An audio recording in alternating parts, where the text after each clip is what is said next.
I just wanted to take a moment to welcome everyone to Edible Brandon, our virtual event this year.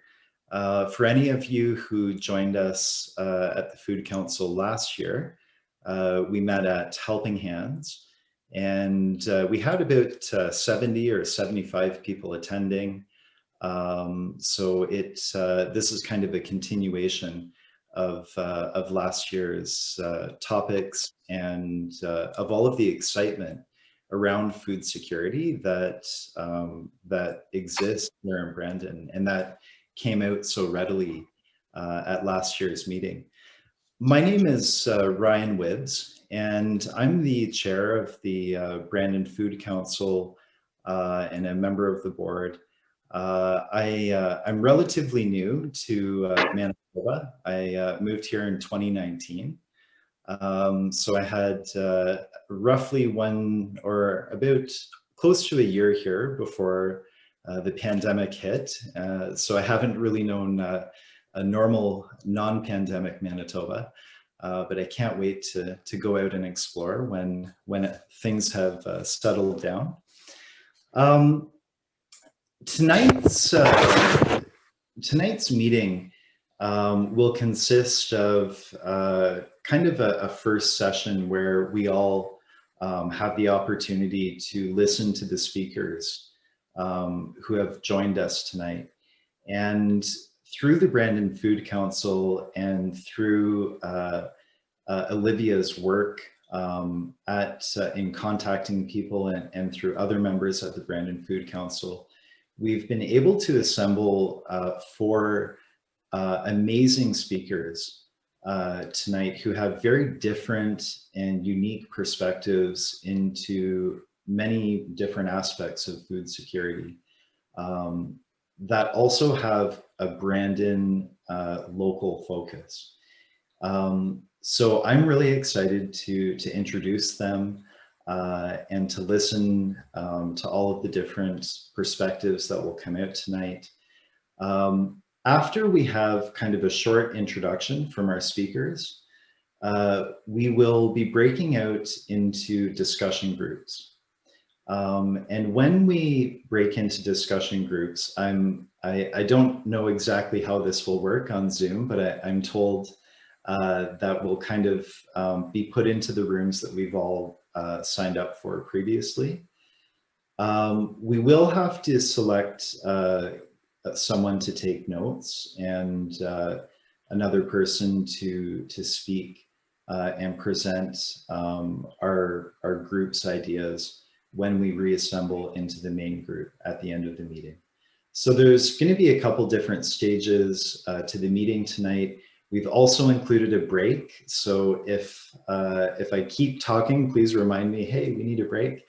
And before we get started into the main topic tonight, I wanted to share a tradition that exists at the Brandon Food Council now, which is opening every meeting with a land acknowledgement that is more personalized and less scripted.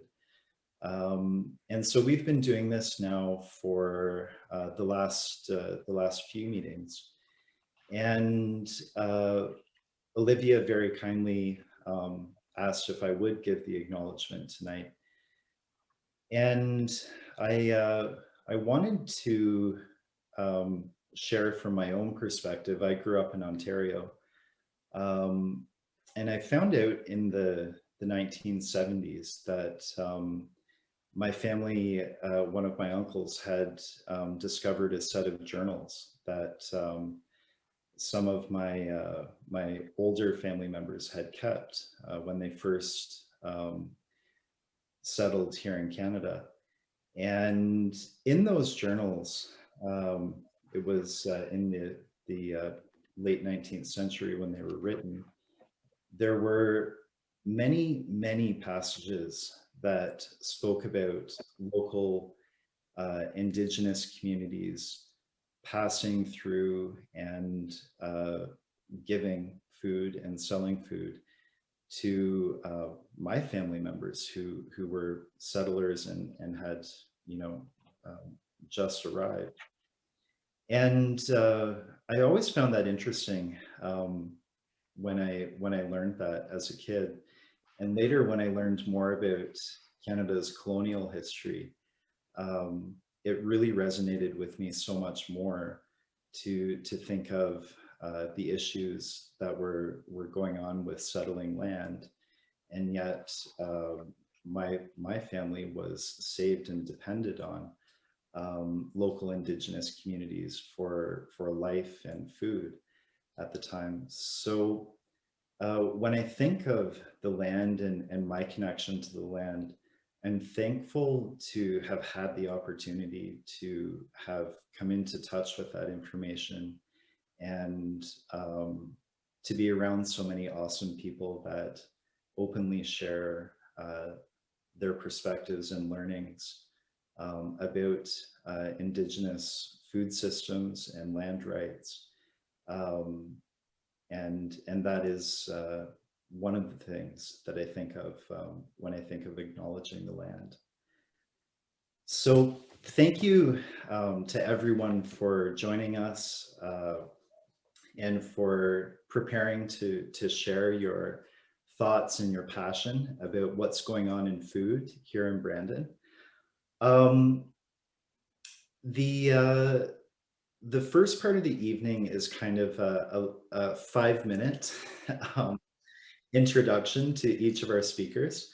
I'm supposed to be the bad person that cuts our speakers off if they go over time. So I will have to do that, unfortunately, but I promise I'll be friendly and give you a little warning at maybe the 1-minute mark or so.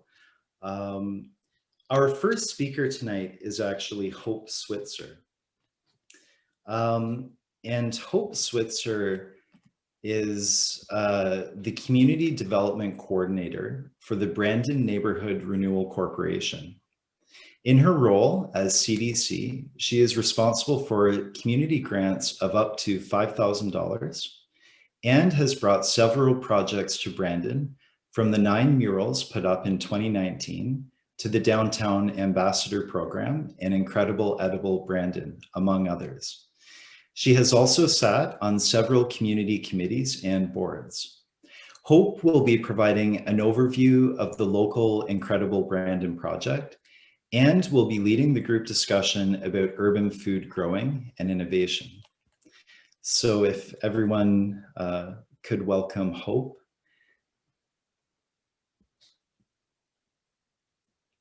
And the slides.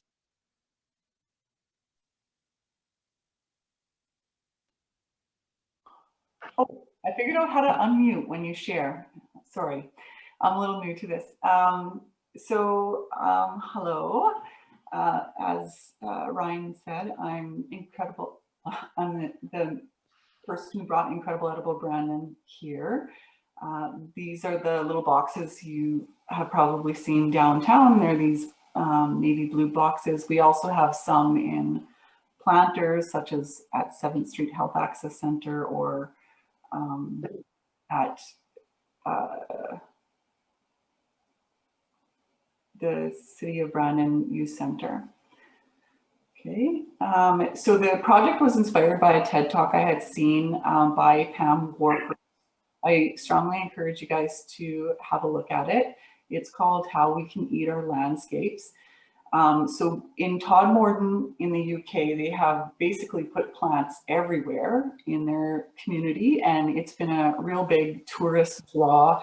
They've used it for, you know, food equity issues, but also for lots of education, just in general to build community and to help promote businesses that are local. So we'll talk a little bit about that, but basically the important things to know are the key messages are to build community, to build education and business. Okay, this is the map you guys may have seen. The one in the back is the older one. This is last year's. We had 16 sites last year. Olivia helped us make this Eat Local food guide. So it's got the local producers. So if you want strawberries or eggs or whatever, they're in there, the markets and where you can shop and eat local. And we also have some workshop and events in there when we have them, not so much last year, but hopefully this year. In the breakout session, I want to talk a little bit about brainstorming ideas to expand Incredible Edible, but also what innovative food programs you guys would like to see in Brandon. I know in Todmorden, they took up like all the hospital and police and cemetery frontage and planted vegetables.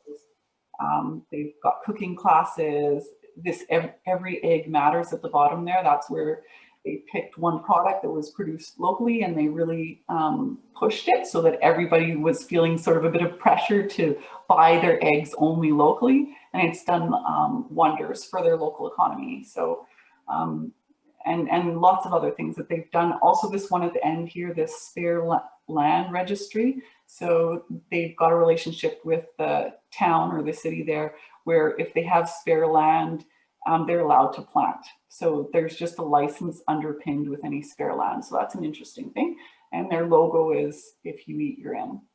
And just some of the brainstorming ideas we'll be going through. I mentioned earlier, Incredible Edible Brandon, how to expand it. If you would like to see more growing things in Brandon and what innovative food growing projects you'd like to see. And that's what I got. Thank you. Oh, that's awesome. Thank you very much, Hope.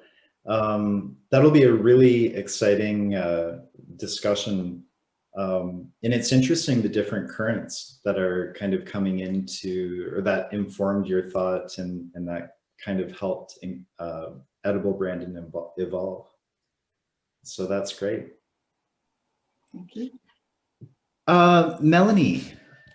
So Melanie will be sharing her slides in a moment, and she is a healthy living facilitator with the Brandon Health Promotion Team at Prairie Mountain Health. She's been involved with community gardening in Brandon for approximately 10 years as a coordinator of the Hummingbird Community Garden, which is a 400-plot community garden in the south end of the city. So if everyone could please welcome Melanie. Thank you. I'll attempt to share my screen. Zoom is something new for me. Usually we use Teams or Skype, so we'll give this a try. So are you able to see my community garden PowerPoint? Yes. Alrighty, good. All right, so I'm just going to give you a quick overview of what I know based on my past 10 years of community gardening. Things might be different from the city point of view, but I'll try and share the information that I know with everybody here. Okay, so basic history. The original community garden started in 1995, and it was apparently at Park Community Center, and it was started by a group called Vision Quest. And then over the years, in 2000, Samaritan House opened a series of community gardens, and those were directly aimed at promoting food security to Brandon residents in the lowest income category, and that was as a source of food security.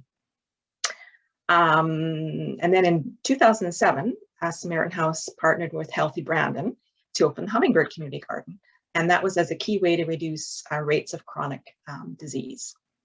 So I'm also a member of Healthy Brandon. I'm a committee member and involved with that as well too. So just to give you an idea, what started with a few community gardens has blossomed into the present 17 community gardens in Brandon with a total of 861 garden plots. So I think that's pretty awesome. And so over the years, we've had some professors at Brandon University doing some research. And one of the things they asked was, why do people garden? Well, the obvious reasons are for that social inclusion, the companionship, connection with other people. Not but feel like part of a community. Little spelling error there. They feel like part of a community when they garden in a community garden. You can make some new friends with like-minded interests. The obvious answer would be food security. And we see a lot of that this year, especially with the pandemic. We've had a lot of first-time gardeners coming out this year, more so than other years. People want to give it a try for that. It's also a great way to learn about other cultures' food choices. And it's also a way to get some light physical activity. And I mentioned we have our connection with Browning University, doing some research with the Browning Community Gardens. We also had a connection back in 2014 with ACC. ACC and Healthy Brandon and BNRC did a project together to do some evaluation processes to find some outcomes. So that was very helpful as well too. We do need to evaluate what we do so that we can base new plans going forward on that. And that's all I'll tell you about that. And I'll tell you just quickly, when I first became involved with community gardening, there was a thing called the Browning Community Garden Network, and it kind of was an overseen entity to encompass all the community gardens. I think it initially was managed by the BNRC. Hope can tell me if I'm wrong here. And then the City of Brandon took it over. And when the City of Brandon took it over, there was a program manager, and then all the community garden coordinators were members of the network. And it kind of worked well because we all met on a regular basis and discussed issues and discussed resolutions and things like that. But then it came to a point where that position was deleted, and it's not currently active. But the City of Brandon has taken on the role kind of informally. So, you know, the City of Brandon checks in and sees, do you need compost this year? Do you need some, you know, black dirt this year? What are your needs? And they kind of take a role of coordinating all that. So it's really good to have that resource. But I think the other rule was to make the garden coordinators more independent. And we've done that over the last number of years. And like I say, what I do at Hummingbird is different than what the other ones do because I'm under a different governing body. So, alrighty. There are types of garden plots. Well, each type of community garden has a draw for a different type of gardener. So there's raised beds for those with mobility challenges. And then there's also in-ground plots. So that would be different in each one of the 17 community gardens that I mentioned. At Hummingbird, we happen to have both of them. So, okay. Fees. Most community gardens in Brandon charge a nominal fee. I'll just throw it out there, for example, $15 per season. It might be less for some gardens, but I think that's the standard fee. And that's the use of the plot and the water. Most community gardens in Brandon require gardeners to sign a standard garden agreement form. It's a 2-pager outlining expectations of gardeners for that season. So they know what to expect when they come to garden, and they know what we as garden coordinators expect from them. So good to have on hand. The maintenance of the community gardens. Most community gardens hold volunteer work bees to upkeep the community garden area. And those work bees are a great way to meet other gardeners. Again, instill that sense of community. It's a good place to raise concerns to the garden coordinators and share gardening ideas and make new gardening connections. And I have the feeling that work bees are integral to the kinship of each garden. It develops a feeling of community and pride for that space. Going back to the garden plots, when I mentioned, the raised beds in Hummingbird are 4 by 12, the size, and they're 7 tiers high. In other gardens, they might be a different size and they might not be as high. It varies. In Hummingbird, the plot sizes are 10 by 20 and 14 by 14. Again, they might be different sizes in other gardens, but just to give an example of that. Okay. Now, the work bees that I mentioned are integral to the kinship of each garden, and I'll give you an example. We have a good core volunteer base in Hummingbird, and the year before last year, there was a Communities in Bloom. They were having tours and everything, and there was one community garden that didn't have that volunteer base, and so volunteers from Hummingbird Garden went to that core downtown area garden and helped to clean it up, and it was so nice to see everybody helping each other because they wanted to do it to help each other. And the people that gardened at that downtown garden they learned something new, like people helping each other, because that hadn't developed in that garden. So that was a really good learning experience, and our volunteers were really happy to do it. So also want to say something about the maintenance of community gardens. We want to thank the city, especially in Hummingbird. I don't know how it works in the other ones, but all our volunteers do a lot of work to maintain it and keep it up. But the areas surrounding, the city does mow for us. So we really appreciate that. And they provide us with the garbage bins and the composting bins and picking them up and whatever. And that's a huge thing. So it's different when you have 1 or 2 bins. For us, I think we have 10 or 20 of each. So we really appreciate that help. Stone soup gathering. So some community gardens hold an annual harvesting gathering. And at Hummingbird Community Garden, we call it the Stone Soup Gathering. So that's where all gardeners come together in the fall to celebrate their harvest. They each bring a vegetable. We cook soup right in the garden.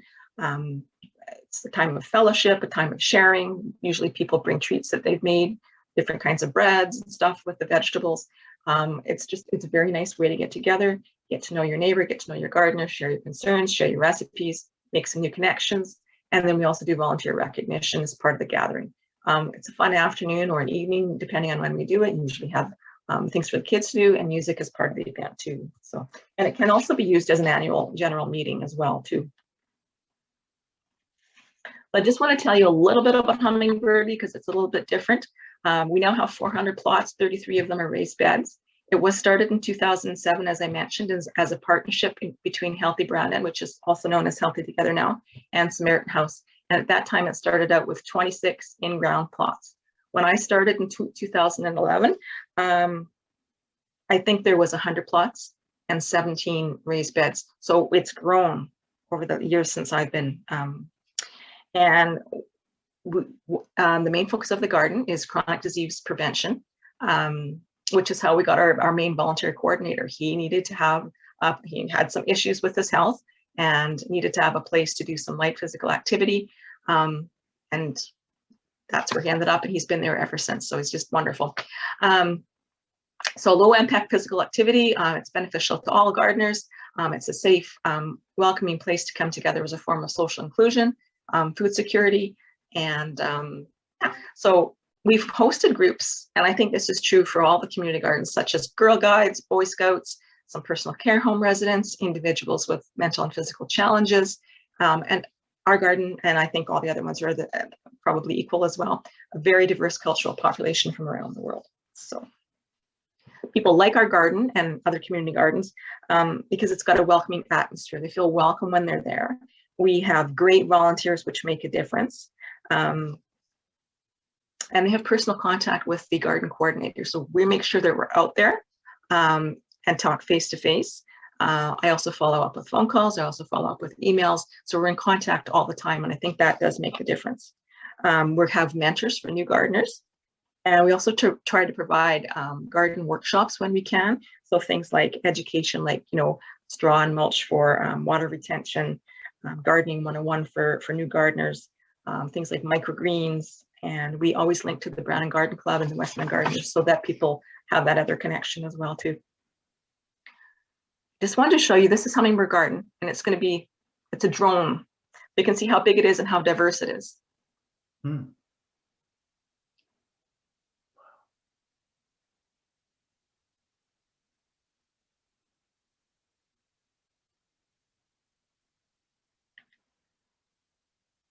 So on entrance, we have the flower bed, the perennial flower bed. We have the raised beds, and then we have the original garden to your left of the screen there.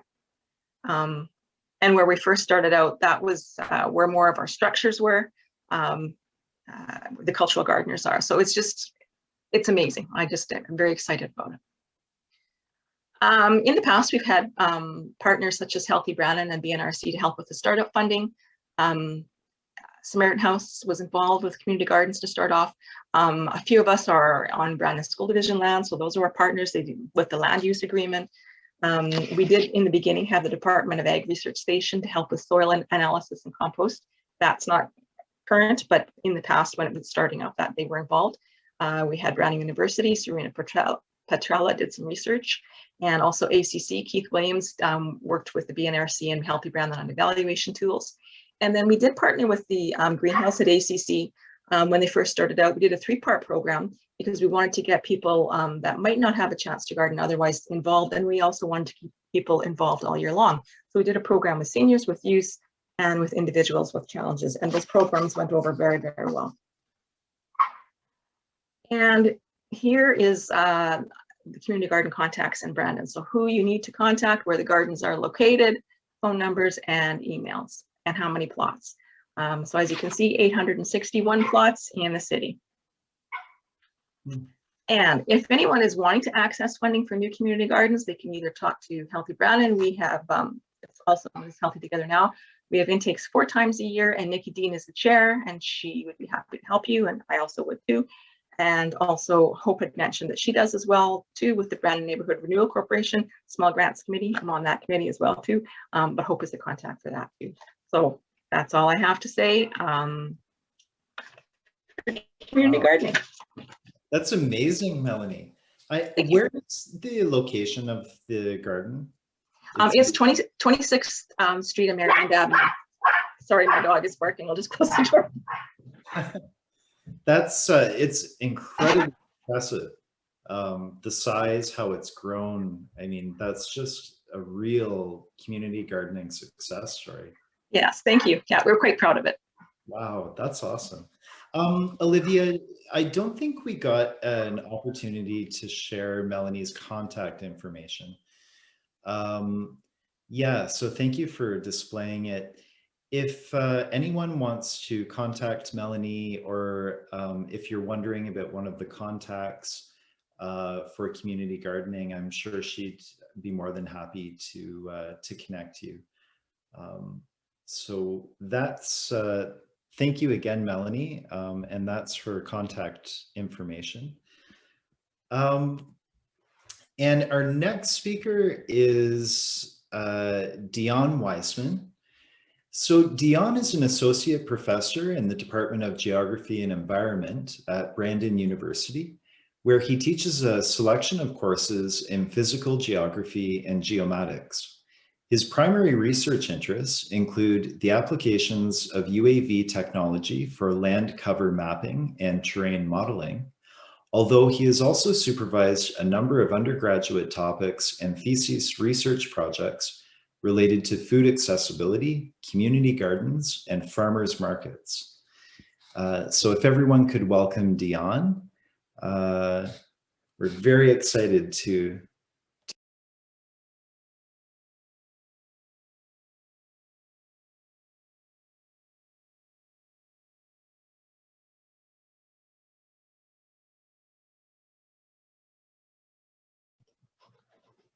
Thanks, Ryan. Hopefully everybody can hear me okay. As Ryan said, I teach physical geography and a suite of geomatics courses, and that includes geographic information systems. And I've supervised quite a number of undergraduate student topics and honors theses, as well as various projects that had to do with coursework around food mapping and food accessibility and supply chain dynamics and things of that nature. So maybe just before I begin, I just wanted to note that GIS is kind of the focus of most of these projects and most of the project work that the students are participating in. So I just wanted to kind of explain to you what a GIS is for those of you who don't know. It's essentially a special kind of information system that specifically stores geospatial data. So that includes the cartographic features or entities and all of the attributes or characteristics of those things. So if we use community gardens as an example, it would be a point or an area defining the community garden or even each individual plot, and then information about who is gardening at that plot, maybe contact information, including a phone number, an address, etc. And that's all stored in digital format and is used to manage, analyze, and map geospatial data and solve geospatial problems, answer geospatial questions. So I just wanted to give you kind of a overview of some of the different kinds of projects that we have done. Some of them directly related to the community gardens and issues of food accessibility in Brandon, some of them having to do with farmers markets across southwestern Manitoba, but I think they'll give you an idea of the kind of projects that we've done and that I would be certainly interested in doing more of. So the first few have to do with matters regarding food accessibility in Brandon. This project began, I think, in 2014. This particular study was looking at identifying food deserts in and around the Brandon area. Food deserts are essentially neighborhoods in which residents have limited or reduced access to healthy, affordable food.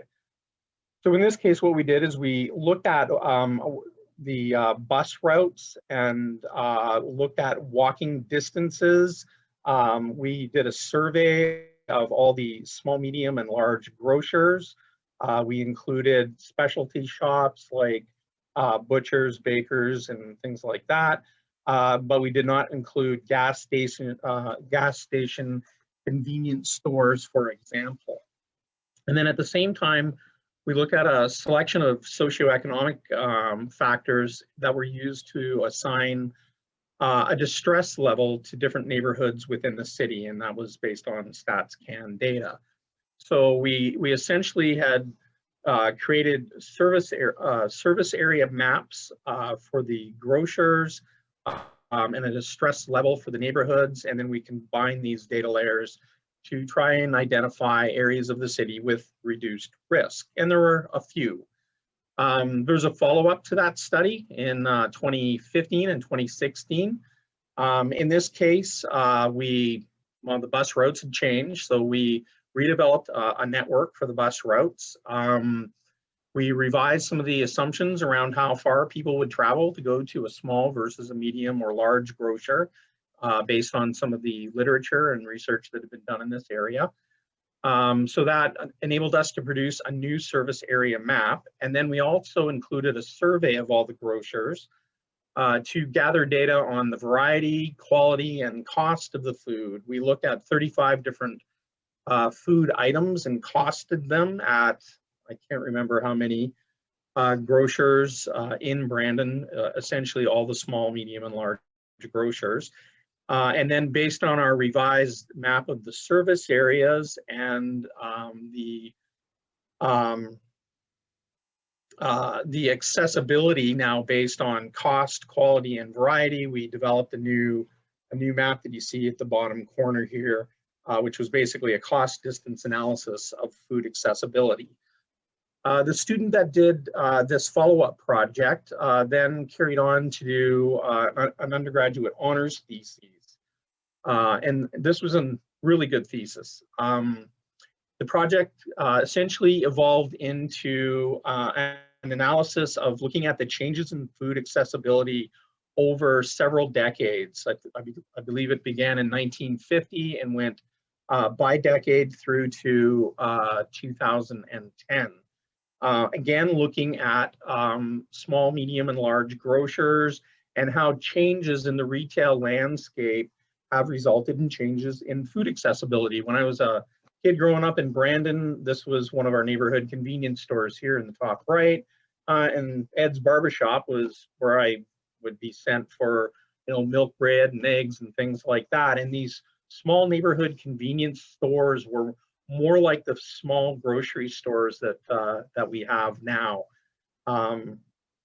So this was a really interesting project as well.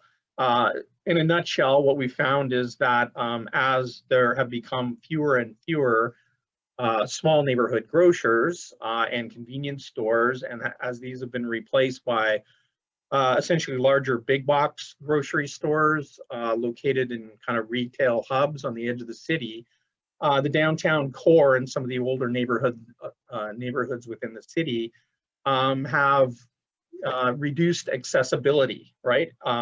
And you might think to yourself, well, can't everyone hop in their car and go grocery shopping? And well, of course, that's not the case, right? So if you consider people who may be either taking public transit or walking, food accessibility can be a significant issue. Never mind taking into consideration things like how accessible it is to walk, you know, half a kilometer in the summer versus in the middle of the winter. Some of the projects that we've done that have been around the community garden network then started simply with this map. I can't recall what the date was on this. I think the first one we did was in 2014. At the same time that we did this, we also looked at some of the data that Serena, who Melanie mentioned previously, had collected on the gardeners and who was gardening at what community garden. And we had information on the postal code area that they lived in. And what was really interesting was that you would kind of expect that people would want to garden in their local or neighborhood community garden, but that wasn't at all the case. And we suspect that it probably had something to do more so with maybe what church they attended or what cultural group they, you know, were associated with, and they would make a plan to all garden at the same community garden.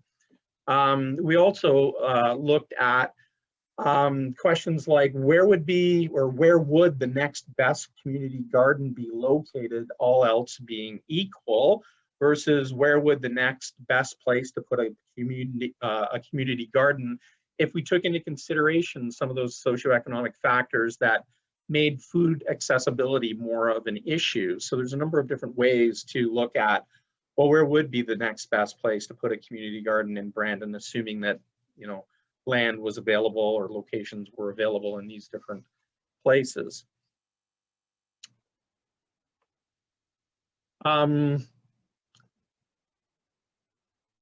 Kind of an extension of that project then was maybe the project that Melanie was talking about previously. A student that was in the environmental science program here did a soils analysis for each of the community gardens. In some cases, she took many soil samples from, for example, the Hummingbird Garden and made recommendations on how to improve the soil fertility and texture to deal with drainage issues and things like that. She also sampled the city compost and the compost available from the landfill site, and actually found out that, or found that the quality of the compost was not very good actually, and recommended that, well, made a number of recommendations for how to improve the quality of the compost.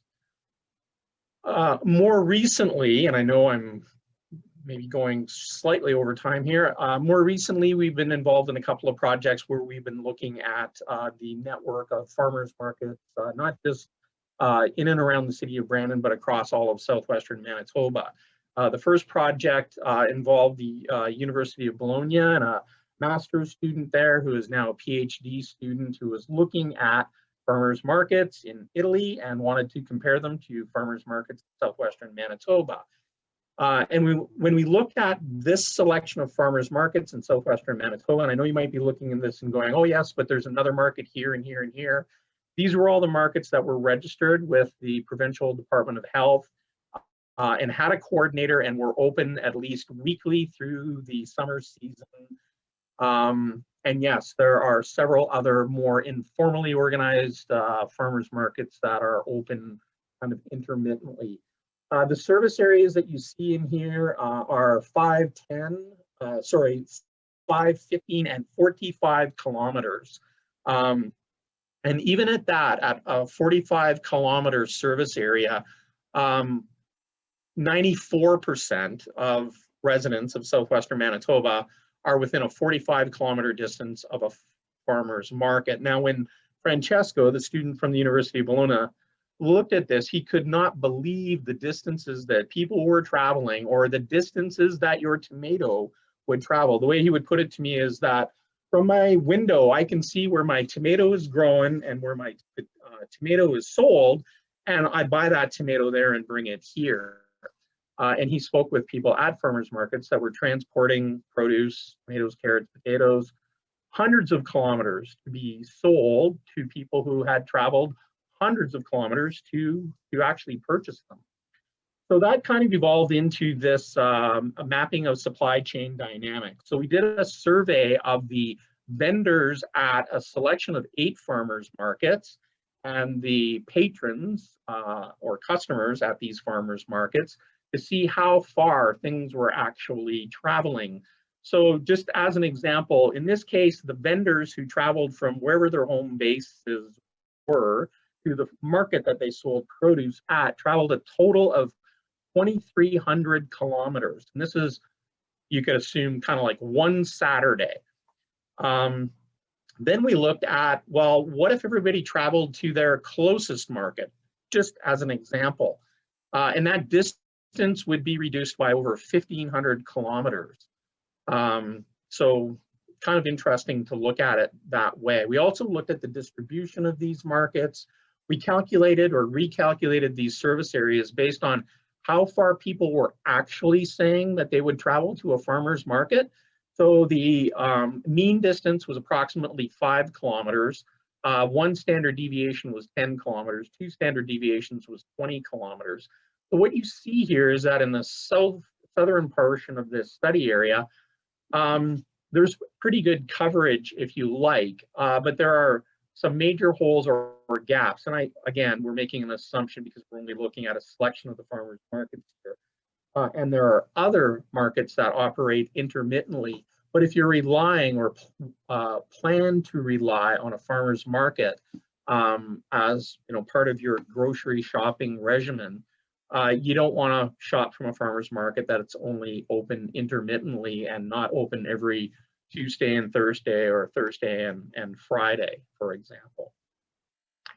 So we could do very similar things with the network of community gardens in Brandon, conduct the same kind of analysis about, where are people coming from to go to their local community garden, sometimes not so local actually. And if we wanted to create or look at what the next best place for establishing a community garden was, what kinds of factors could we take into consideration? So in the breakout session, I'd just like to, talk about some possible collaborations and maybe some of these other, like the co-op program at Brandon University, for example. There's also a scholarship available through ESRI Canada that we have awarded almost every year that would encourage a student to work with community organization on any number of these kinds of projects. And sorry, Ryan, for going over time. Oh, no, it's so fascinating, when you see what the different layers of data kind of tell you about usage or, whatever question it is that you're looking at. And, it is also interesting that a lot of people aren't using their local community garden. They're traveling to, for community often in, the garden that has it for them. So I could have listened to that all night. Thank you very much, Dion. Grace Massey is our last presenter or breakout session host this evening. And Grace is from Brochette, which is an isolated community in northern Manitoba. She is a woodland Cree and teaches Indigenous language at local high schools. She is a single mom of 6 kids and hunts to help provide for her family. The basic skills she grew up with in her hometown would be considered survival skills to many in the city, and she is often asked to share her knowledge and land-based teachings. Grace will be sharing about her harvesting experiences, including hunting and gathering, and why it's important for everyone to have access to natural resources like clean water, food, and medicines. She will be leading the group discussion about urban and peri-urban food harvesting. Welcome, Grace. Hi.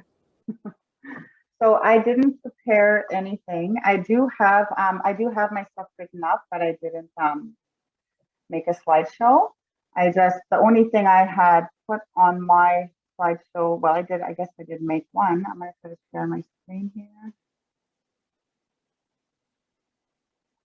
So it is, can you see my screen? Not yet. Sorry. Okay, I'm not sure how to do it.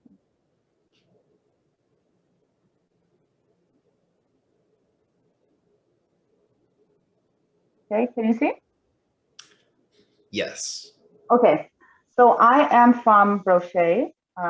It is on, well, you can see right here where this little plane is. That is my hometown. So I have all my family that still live there. I'm almost related to everyone in northern Saskatchewan and that part of Manitoba. And I have a more closer version of Ranger Lake. So this is where my family grew up. They grew up in a different fish camps before we were forced into reservations.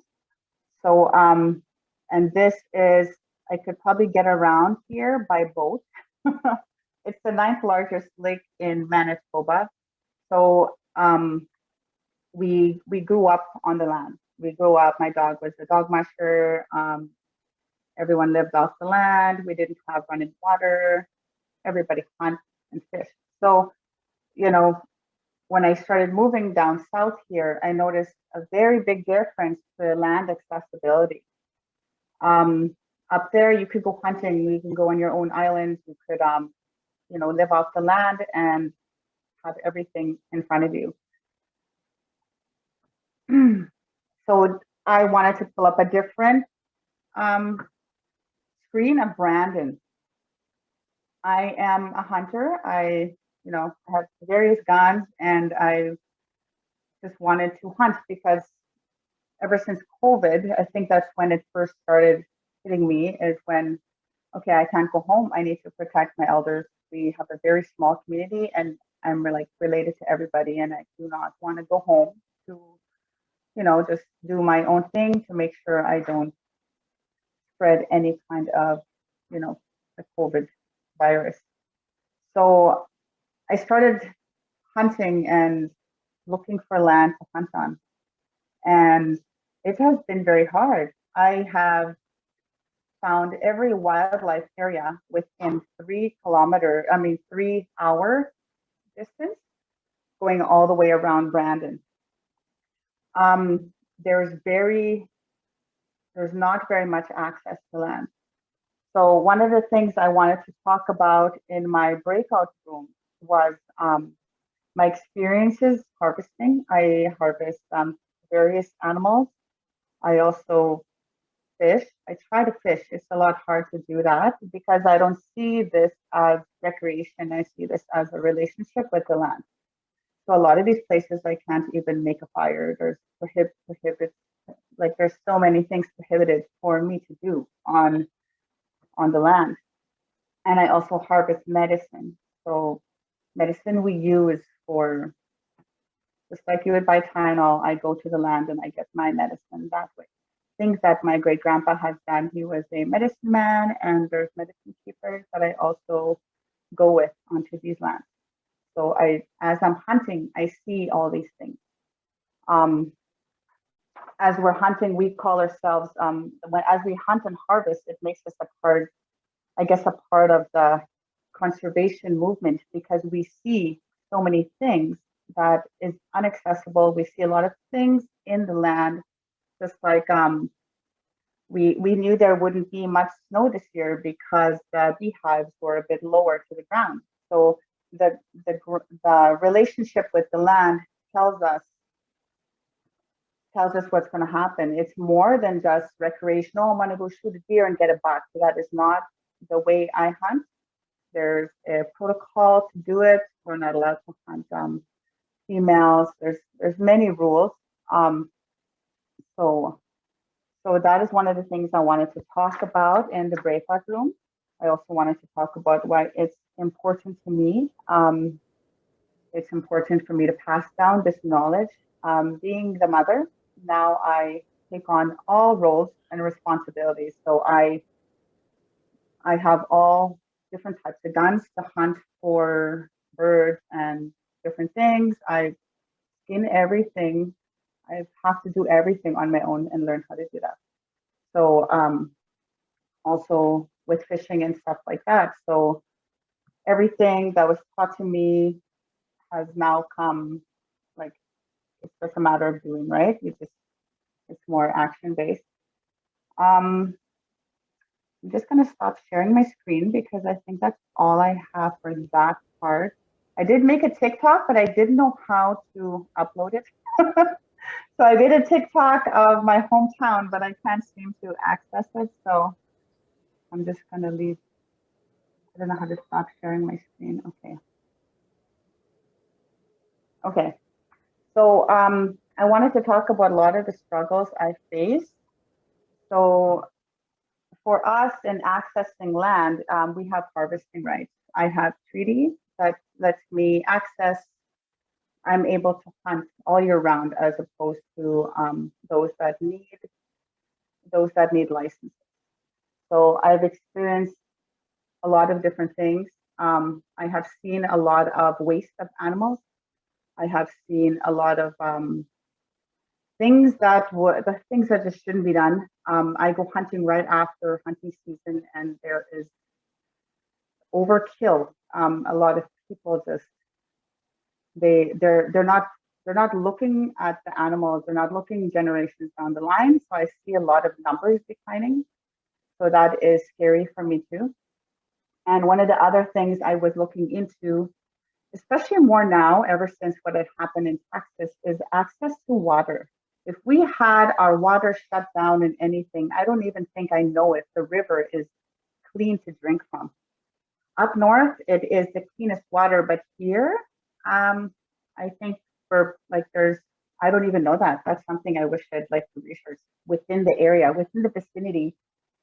If something like that was to happen, how are we going to have clean and accessible water without having to depend, to be self-sustaining, to be able to survive if things were to happen? So a lot of the things I have learned, and I think there was a video shared from the Food Council of a DIY how to make a smokehouse. So I think you guys saw that. So I am also helping. I think I met you, Ryan, today. So I went to the ACC, and I'm going to help second-year students learn how to make a DIY smokehouse within like 15 minutes and teach them how to preserve meat to last months, as opposed to like a few days, because we all depend. We're so dependent on the things in our home that we don't look outside. So one of the things that I've been wanting to talk to mostly is the food harvesting, but I am also will be teaching like basic survival skills, like makeshift things outside, snowshoe making, different kind of stuff like that. So I don't know how much time I have left or how much more I can read off here. How much time do I have, Ryan? I think we're getting to the end of just the introductions. Okay, a lot of the things that I have researched, I have noticed that many of these food policies within these urban food systems are not at all aimed to Indigenous harvesting practices. So that is why I joined the Food Council, because I feel as an Indigenous person, no longer in my hometown, you see the difference to where my hometown is, to where I am now. So even though I have friends within like the different, like Sioux Valley and Saskatchewan, all the other reservations, I want to make Brandon my home. And I feel even that I found, even with Brian today, the other Food Council members, that we can't even make a fire outside. I wanted to show the students what we do for fun up north is we all get ready and we race to see who builds the fastest fire, who can cook and do everything within like 15 minutes. This is a game I wanted to play, but we can't do that because of all the rules and the policies and procedures and the red tape around certain things that even I can't do on my homeland. My homeland is, I know my treaty goes Treaty 10 and runs all the way in northern Manitoba to Alberta, but I'm here now, so that's why I wanted to push this, because a lot of these harvesting medicines and different things is crucial. It is crucial for to foster culture, identity, you know, in my case, morale. And I teach I have about 35 high school, mostly Indigenous students who don't know any of these skills. It would be nice to bring that here to Brandon so I can teach them. And I have non-Indigenous students too who want to learn these things. And I'm just feel like I have my head against the wall, not knowing what to do. So I just, yeah, that's why I'm part of Brandon's Food Council, to help me link to make these things happen for Brandonites. And that's the end of my presentation. Thank you so much, Grace. You know, this will absolutely be an incredibly fascinating talk. As Grace said, you know, at ACC, at the culinary school, it's taken so long to even get to the stage of finding out that we can't do a lot of this stuff. You know, it's taken about 1.5 years of asking questions and, you know, can we this and can we that, and checking with inspectors, and finally making contact with Grace, and Grace being willing to teach us. You know, we've certainly discussed how difficult this process has been, and how it feels like the cards are, you know, stacked against you in a colonized food system. So it's this will be a really interesting discussion, and I do have to chuckle, Grace, when I read your bio where it says the basic skills she grew up with in her hometown would be considered survival skills. After our discussion this morning and all of the different kind of ideas you had. So that will be an amazing discussion. Thank you to all of our panelists for joining us. We are slightly running behind, so we will jump right into the breakout sessions. I believe they'll end at about 8:05. And then we will have a quick break right after the breakout sessions. In each breakout session, if there could be one volunteer to actually take notes, and either the same person or a different volunteer to present your group's discussion later in the roundtable, that would be amazing. And if I'm not mistaken, in the next minute or so, we'll all kind of disappear from here and go into our breakout rooms. We're going to go around to each group and just kind of present our findings and have a bit of an open floor discussion. So I guess if everyone who took notes or is going to speak wants to get their notes together. I was in the group with Hope, and that was the local food growing group. And so I took these notes and I will be, I'll send them to Olivia after this, but I can just see if I can share them. Can everyone see that? Yes. Okay, perfect. So this was, I mean, our discussion kind of flowed organically. Essentially, the question, we kind of really hit on two questions, which is, where can the Incredible Edible program go from here? And also, what types of growing or what types of different programs might we consider here in Brandon, or might be best adapted, or a unique thing that we should consider. And as part of Hope's introduction, she mentioned Pam Warhurst's TED Talk, How We Can Eat Our Landscapes. And I'm going to go watch that because I personally haven't heard of that TED Talk. And it sounds like a really interesting perspective about how to approach urban spaces and food production. I asked a couple questions about the spare land registry, and I thought that, you know, as a food council, something like a spare land registry might be something that we could look at and possibly help the city learn how to use one and what the benefits would be. Another thing, maybe as a food council, that could be worked on is advocating for more funds to support community garden administration. The actual kind of coordination and administrative work of getting community gardening programs or just the gardens themselves off the ground.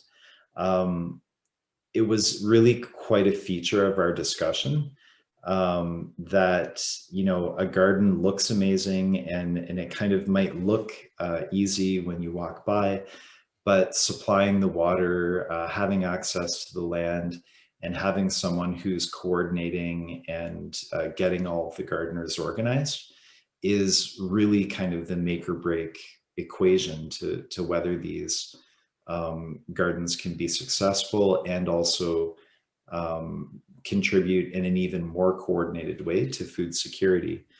So those types of things, kind of advocating for a more serious approach to funding local food security through urban ag at a city or municipal level, and also looking at spare land and the rules, what's around and how that might benefit an urban ag initiative, seem to be some important things that the Food Council should look at.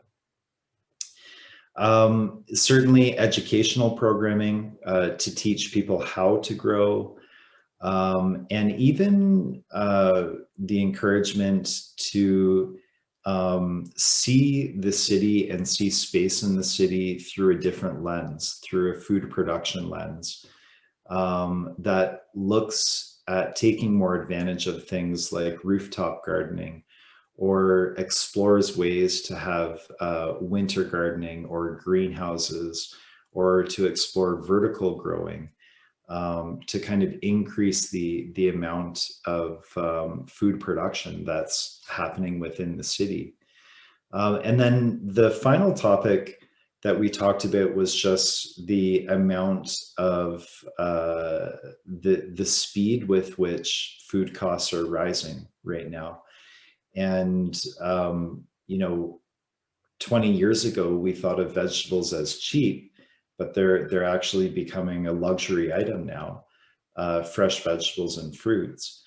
And so that was just even more of a reason for why food councils and anyone who's interested should think about, I don't want to say put more pressure on city councils, but put more emphasis behind being strategic about how all of these initiatives come together.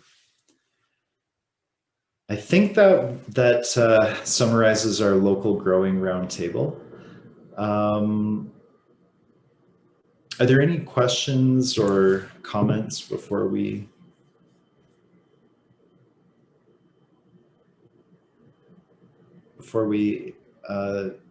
learn about the next? Yes. Yeah, I was just wondering, Ryan, when you're talking about funding for a community garden coordinator, are you talking about an overall coordinator for the community garden network or individual garden coordinators? I think we were speaking more about overall, kind of throughout the city, but also taking a look at where funding or support is needed. So if it is needed more at the individual garden, to be aware of that and to advocate for it. We didn't get too far in that idea.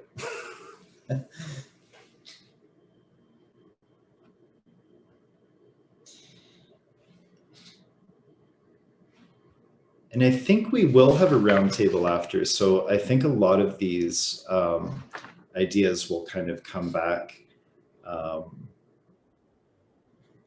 as we keep discussing.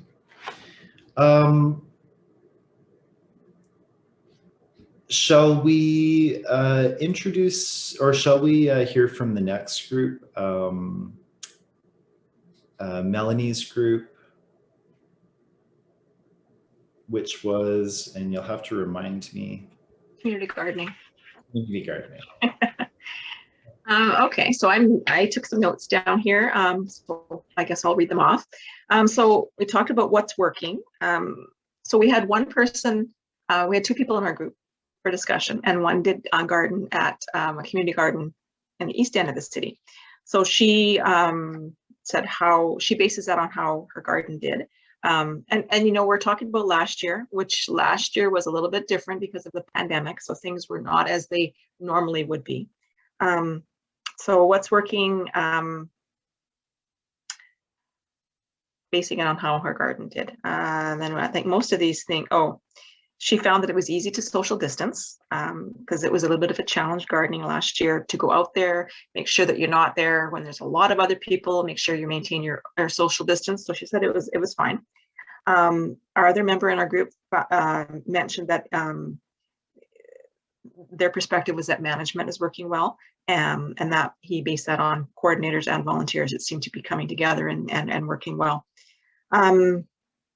Things that were not working, the costs were increased because the one gardener had to buy their own inputs instead of in previous years when that wasn't the case.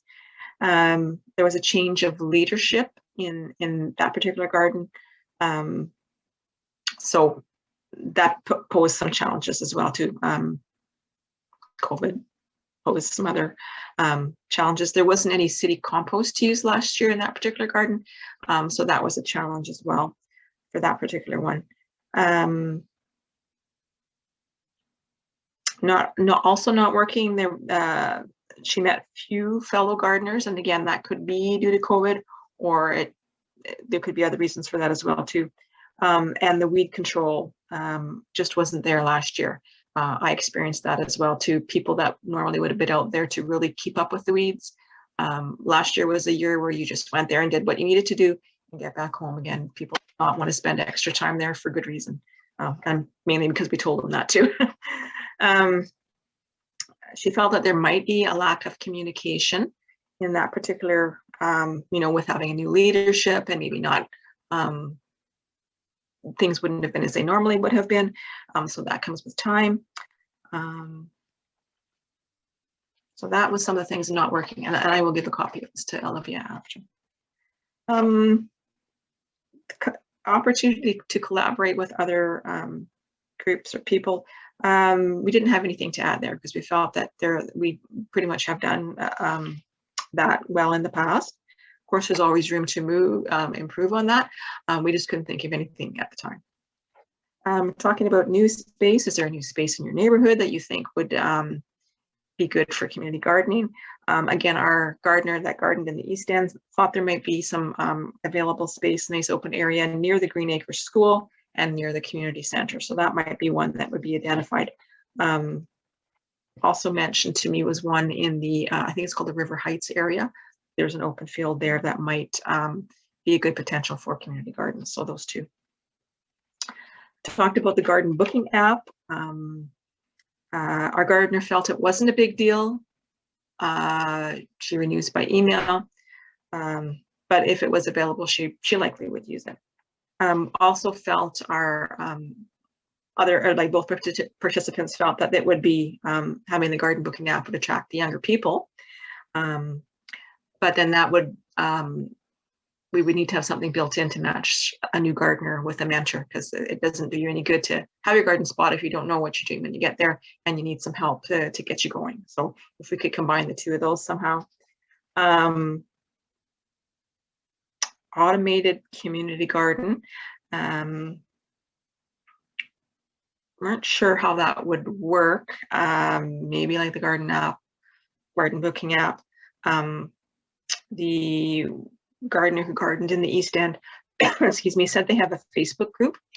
And that's how they connect. It hasn't been as active in the last year, but again, that could be due to COVID, or it could be due to the new coordinator coming on. Or so. Any other suggestions? One of the suggestions was made that there would be a beginner workshop for people new to gardening. And I did mention that we are planning, Healthy Brandon is planning to have one in the near future. We're partnering with Mackenzie Seeds for that very purpose. People, a lot of people, because of the pandemic, are trying gardening for the first time. So it's something new. So we wanted to give them some education about that. And when they're done the virtual course, they would be given a package of variety of seeds from Mackenzie's to start them out in the right foot. So his wish was my command. It's already going to be in place. So watch for that coming in the near future. Any from the two participants, is there anything that I've missed that I didn't write down that you said?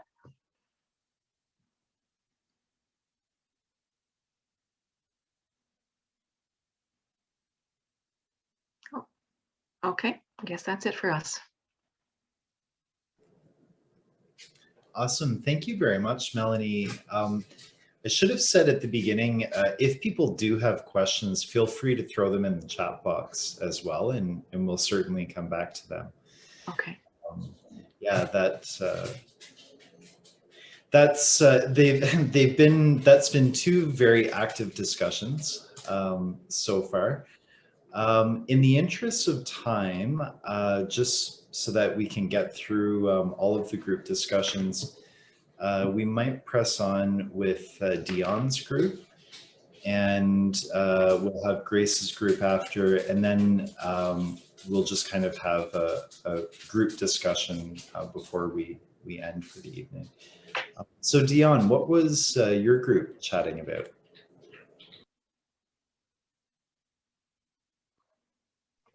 We did food mapping, and Pamela took notes for us. And I think Olivia took, yeah, here we go. Yeah, we lost the point form of the notes, so we only have the long form of what it was. And so I'll maybe just go through some of this relatively quickly in the interest of time, but can certainly contribute to kind of the bigger contribution, the bigger discussion maybe at the end. So we had a great conversation, and I'll invite any of the other group members to chime in or clarify any of the things that I say. But we had kind of 4 broad topics that we discussed in our group. The first one was related to next steps for research in terms of what Dion's been doing and some natural continuation of some of the research. One of those projects potentially being continuing with that evaluation of food accessibility in the food deserts. Grocery stores and food options are opening and closing all of the time. So that's certainly something that can remain an ongoing, almost an open-ended study, that it continues to be evaluated and explored. And we also talked about, you know, going beyond just small, medium, large grocers to consider things like community gardens or Incredible Edible to see, you know, what food that is maybe less traditional, but is still available to people in their neighborhoods. And so including some additional factors, and then maybe bringing to the group of if there are any other programs or services or food sources that could be considered in this type of research that people are aware of. And then the second type of research, or the second project, could be something, a continuation of that question of where would be the best place for a community garden. And in Dion's original presentation, it was kind of, you know, if there was no issue about land or buildings or access, you know, where would we put it? And then maybe continuing that on to say, okay, but what are some additional factors that we could consider? Like, where do we need it? You know, is it, you know, an equal access thing in that we put it kind of geographically based purely on, you know, these basic statistics in this neighborhood where everyone is living on relatively large parcels of land and could have their own kind of household or yard gardens?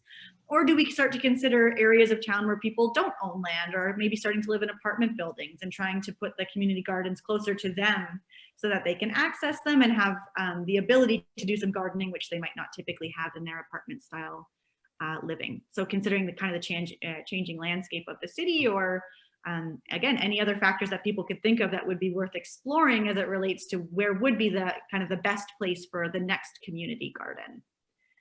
Did I get that right? Any thoughts or comments about that one? I'm seeing a thumbs up. Okay, good. We also talked a little bit about app development, talking about how the Food Council has recently submitted an app just to start to integrate all this information. So I think from all the presenters tonight, we've heard so many cool initiatives that are happening and different apps that you can use just for community gardening and just for food mapping. And so really envisioning an app that contains all of this information, so we can learn about, you know, what community garden beds are available. Can we book it within the app? Can we get that figured out? But can we also check out what incredible edible foods are available at that time, and kind of reserve it and say, yeah, I'm going to come pick that up from that garden bed, you know, at this specific time. So really just thinking about what we can learn and what we can integrate, so that there's not 3 different apps or 4 or 5 different apps, but including it all into one. Having people who are growing and wanting to share that food be able to do that with a like-minded community. And then we also just talked about that app and the collaborator from the University of Bologna who was talking about an app about kind of not only what's available at the markets and being able to know that kind of in the palm of your hand, but also learning a little bit more about where does the food come from? And we talked about how there's been such a big push for this idea of support local lately. And sometimes it is local, and sometimes if people are traveling hundreds of kilometers to bring the food to you, it's maybe not as local as you expected or think that it is. We talked a little bit about potential options for unique places to map for food growing. So, you know, could we grow in front yards? Could we look at the space between road and property? And could we just map for that to see what might even be available to us to start an initiative? And then we just talked a little bit about the idea of needing, whether it be a neighborhood or one street or even 4 houses in a row of people willing to do something like this, which would be relatively innovative, like planting a whole garden in their front yard, and giving that a try to kind of introduce that to the city. And then we just talked a little bit more about that idea of kind of food mapping and the local grocers and some of the inherent conflict between why people use it, who is using it, who is it working for, and who is it not working for. And it seems that the people who are using those small grocers and keeping them alive are doing so because of limited finances. And yet the statistics would show that, you know, they're paying far more, almost double the price for those items that they're buying than they would at superstores. So what could be done kind of systematically to think about how can we support these small stores so they can stay open, so there's not as large food deserts, but also attract people who are, you know, trying to think maybe more savvy or buy in bigger bulk rather than kind of at these small places, just to make it more attractive and to support that type of business. That was fast. Anything anyone wants to add or correct in that? I'm aware of time, so I'm ripping through it.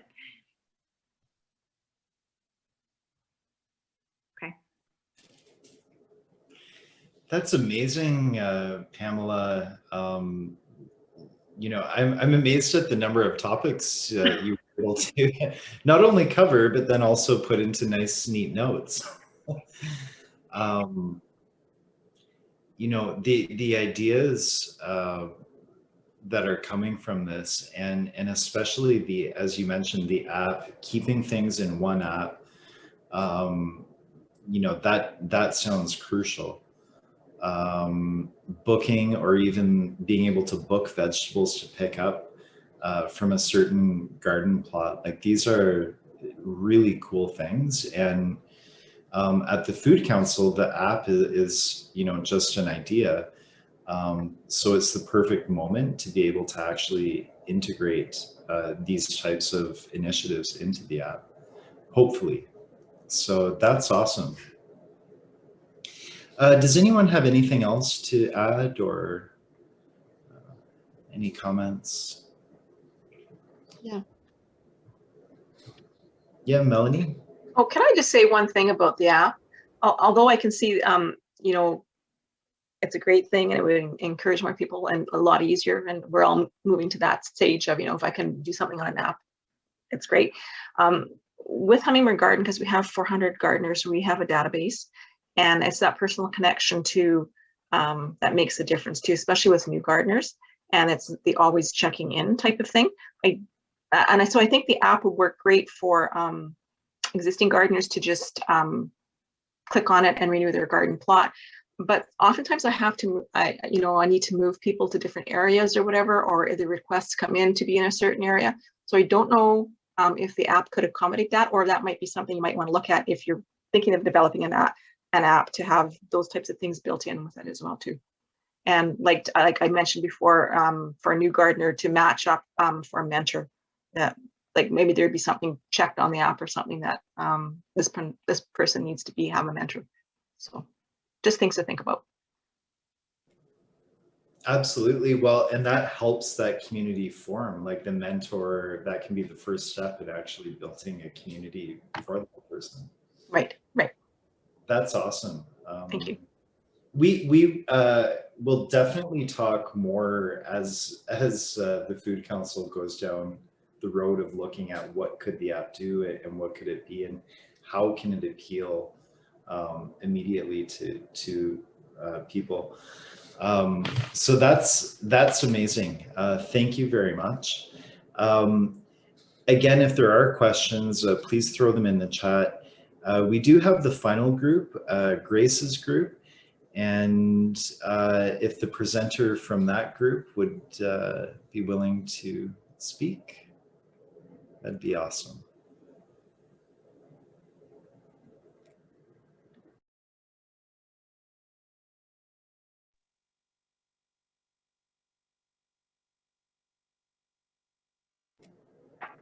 Hi. Can you hear me?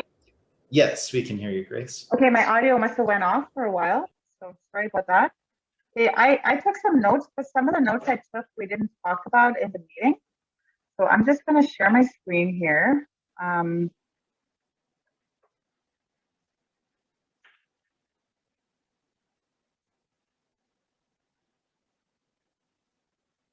Okay, can you see it?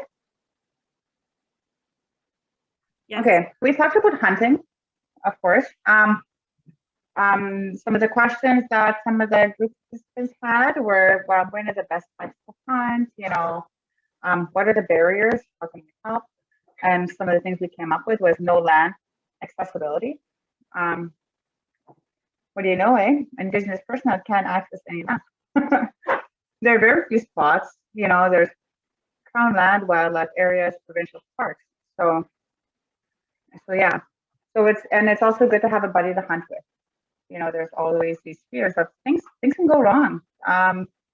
Accidents could happen, things could happen. So I invited the two participants of mine if they want to come hunting with me sometime. So hopefully when the COVID restrictions are a bit lessened, I will no longer be alone out in the hunt. So it'd be nice to have more people to hunt. For myself, it's just because you know, I have very limited time. I'm usually like, hey, I want to go to lunch, so I'm like gone. You know, there's not much waiting for anybody. One of the things that would help with the barriers, ways to make links with farmers to be able to access land. I've ran into a lot. I could tell you all kinds of stories of all the things that have happened that made us think about this, but we need more connections. Some sort of database would be great for accessible land rather than maps that you get from the wild, like, you know, conservation officer with just crown spots, very small crown spots, or wildlife areas. That's all there is. Or just word of mouth of where you can go. One of the other things that we really talked about was water, clean water accessibility. If we were in a crisis, where can we access clean drinking water without using tap water? We talk more about that. So maybe research into water testing within Brandon areas that we can know about, right? I don't know, I didn't really find much, I don't know much about it. Nearby lakes, clean accessible water. Without water, we won't have need for gardens and animals, right? Because it would all die because water is life. So example, if I was hunting at Source Riverbend, is the water safe enough to drink if I didn't buy a store-bought plastic water bottle or at home tap water to bring in a bottle, right? It'd be good to know these things, especially for people that are just starting We were talking in the group discussion with some newcomers that want to come in, to come hunting, or if I was to bring students, I wouldn't have those answers for them if it was past a 10-day drink out of water. Bring everything with us. How is that teaching them how to survive off the land when we have to bring everything with us? So that is one of the things we talked about as well. Teaching. I would like to start teaching people basic survival skills, harvesting off the land, when you start harvesting off the land, you become your own conservationist, right? A land protector, because you're like, hey, this is my spot, even though it's not the spot, but you learn all that stuff, how to preserve meat.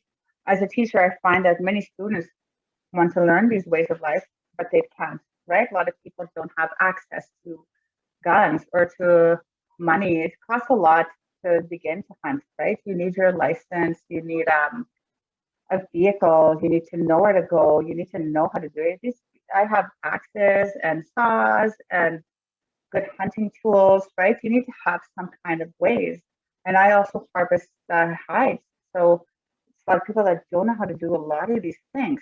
So there's so many students that want to do this that will never probably do it unless they get older and do it themselves. So they don't have that access. That is denied to them. There's many Indigenous students within these urban schools, and I have non-Indigenous students that would like to do that don't have the means as well, right? Like I know we have a lot of farmers in the area or students that come from other ways that can access that. So there's a soft spot in my heart for that one boy that just can't, even though he sees all these people talking about hunting, yet he can't go. I had the one boy being like, I wish I could do that. He's a non-Indigenous boy.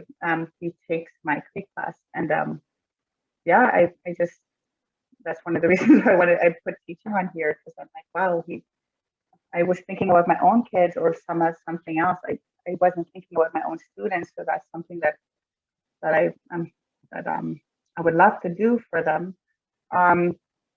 What else did we talk about? It would be nice to have some side of land-based teaching within the area of Brandon, not just something more formal, I guess. So there's so much red tape within the Brandon School Division, right? Like policies, rules, not much teaching platform, as we found out today, Ryan, at HCC grounds, university, I'm going there to help talk as a fellow hunter, to go talk about maybe trying to find ways to show them how to cut up an animal, right? So how to start up hunting. A lot of people don't know that. When I hunt, they're like, where do you go? What do you do? How do you get your license? I'm like, people don't know these basic little steps that, that they should be able to do. Some questions that we need to ask as Brandonites is, I'm happy to have this platform to speak about how we can become less dependent. I know on our talk and our breakout, we talked about Texas, right? And one of the questions is, there's so much happening in the world, pandemic, climate change. If things were to shut down, what will you do? Seriously, what will you do? Where will you get your water from, right? What will you eat if there is no grocery store open? Where will you go? What will you bring? This comes to the questions of access to trees, water, traditional medicine access, right? If things were to shut down, will the garden sustain all of the Brandonites? I don't think so. Is there a survival plan for emergency measures? So that's some questions that we need to talk about. That's stuff we talk about way up north. But yet, like, I've made Brandon my home, and I want it to be my home. So I want it to feel like home, right? Up north, I feel very safe because I'm surrounded by trees and water, clean water, and different things. I would love to have some kind of hub in the south here, right? Not a hub of the north, but a hub for us as Brandonites to have some kind of accessibility to clean water. And I don't know, I'm just an advocate at heart. Sorry. Okay, I'm done mine. I'm done my presentation. So thank you so much, guys, for listening to me. It was really nice hearing all of your presentations. And sorry for falling asleep. I was up at 5 this morning. Thank you so much, Grace. I mean, this was I think the perfect way to end our discussions, because it ties together so many of the different threads of accessibility, of know-how, of teaching, of learning, of sharing, and especially too, you know, the food story of this area are the indigenous foodways. That is the food history of this area, and it really does strike me that as a chef, you know, we come into the culinary school in Brandon, or we do this in any other culinary school, and instantly take off to France or Italy or wherever else. And we go millions of miles away instead of telling the food story of this area. So that's, you know, the fact that there's movement and helping, you know, local Brandonites to rediscover the actual food history and food story of this area is excellent. We are kind of closing now, or moving to the end of the evening. I believe I'm finishing almost 15 minutes late, so I do apologize for going over time. The presenters and the topics and the things that were talked about were just awesome tonight, and I couldn't, you know, it was difficult to keep right on time.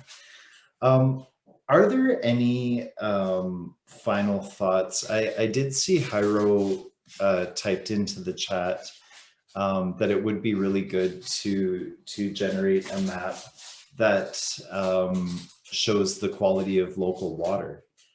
You know, if that was actually included in some of our food mapping, and that's an excellent idea for sure. And I think the other questions in the chat were addressed mostly back and forth with each other. So if there aren't any more questions or comments, then I might ask the presenters if they could stay on for just a couple short minutes at the end of this. And I did want to let everyone know that this evening was recorded. So anyone who is interested to see a session or see a discussion, that will be available. The Brandon Food Council has a few upcoming events. We have CD Saturday, which is a seed swap. That's by the Assiniboine Food Forest, March 6th and 7th. Sorry, I guess that's probably not the Food Council. That might be just the Food Forest doing that. March 6th to 7th, 1 to 3 p.m. Is the seed drop-off, and then March 20th and 21st, 1 to 3 p.m. is the seed pickup. Any leftover seeds from that will be donated to Rooting for Local Food. Rooting for Local Food, seedling distribution in May for community members who want to garden. Brandon Food Council will be running or supporting that. Usually we go to the global market, farmers market, and distribute plants for free to anyone. Mostly food plants, but I think last year we had some flowers as well. So that will be coming up in May. If you want to get involved, you could grow seedlings, you could do some of the curbside deliveries, you could donate to the project. I think we are still looking for some growing trays and things like that. So if you have any support that you can donate or give to the project or time to volunteer, please let us know. And we're available. The Brandon Food Council has a Facebook page. So just go onto Facebook and search for Brandon Food Council, and we'd be happy to get in touch with you there. We do have the harvesting and processing video. This is the one that Grace referenced. That is currently on the Facebook page, I believe. And if I'm not mistaken, Olivia, was it uploaded to a website as well, Food Matters Manitoba? It is on our YouTube channel, Brandon Food Council on YouTube. Ah, perfect. So not Facebook, on YouTube. Thank you. So that's there. Will this video go there as well, Olivia, on YouTube, or? Yes, it will. It will. Okay, so this video will be there, and we'll have lots of other awesome videos coming up as well to go on that channel. We do have, ACC does have a few food security videos that we just produced, and we're just editing them. They were produced with the support of the Brandon Food Council and Safe at Home, I believe that was the name of the grant, Safe at Home Manitoba. So we'll post a link to those on our Facebook page. If you're not following the Facebook page, please do. There's lots of other resources to share, lots of ways to get in touch. But most of all, we wanted to send out a huge thank you to everyone tonight, to our amazing presenters for sharing their wisdom, for you know, enlivening the discussion in our breakout rooms. It's unfortunate we didn't have kind of more time to let the breakout rooms go on for even longer. But certainly what did come back to the larger group was you know, very, a lot of ideas. The Food Council and lots of other community groups are working on these ideas. So if you ever do want to get in touch, please feel free to reach out. And again, if the four presenters would mind remaining just for a couple more minutes, I would like to thank everyone for joining us tonight. And I hope you have an amazing spring. And I hope we're all able to enjoy lots of local food, possibly together when the pandemic's over. Take care, everyone. Thank you.